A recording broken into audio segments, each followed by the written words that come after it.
I'm Disney artist and historian Stacia Martin. I'm here at Walt Disney World for our 50th anniversary. And what better way to celebrate than by inviting one of our favorite Disney characters to join the party. And that's just what we're going to do here with Mickey's favorite playmate, Goofy.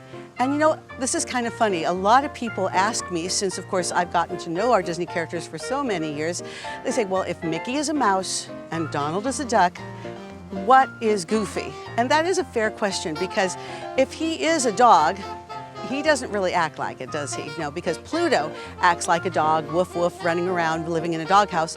Goofy does not do that. He is an anthropomorphic dog, but I can prove to you that he is indeed a dog, because when he first broke into show business, his name wasn't Goofy.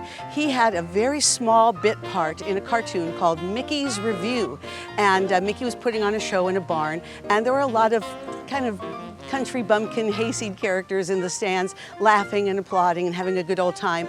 And this character here was engaged to laugh and applaud at precisely the wrong time and make a little bit of trouble for Mickey during the course of the short by interrupting the show.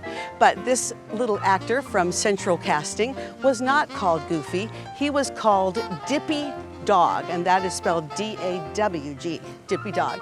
And he really made some headway in his role in Mickey's Review. He got some good reviews and notices, and Walt Disney decided to put him under contract, but rightfully so. As he began to make a few pictures, the team at Disney Studio decided that Dippy Dog just really wasn't a good stage name. So they said, well, let's get something with a little bit more marquee value. It looks better on, on the movie posters. So for a little short while, he was Dippy the Goof.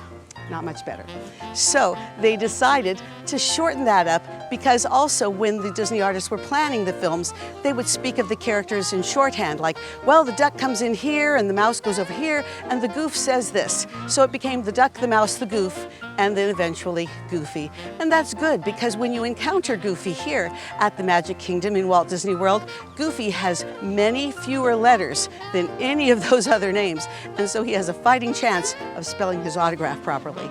So if you encounter Goofy here, be sure to have your autograph book handy, but also remember all the wonderful history behind Goofy and all the animated stars who made Walt Disney's career possible, and of course, who made 50 years of Walt Disney World possible, a place where dreams come true and where the young and the old combine, and for a little while are the same age, the age of wonder.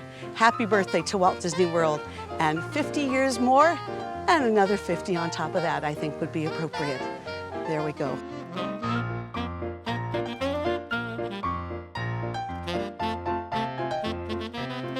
And a little bit of pixie dust, of course.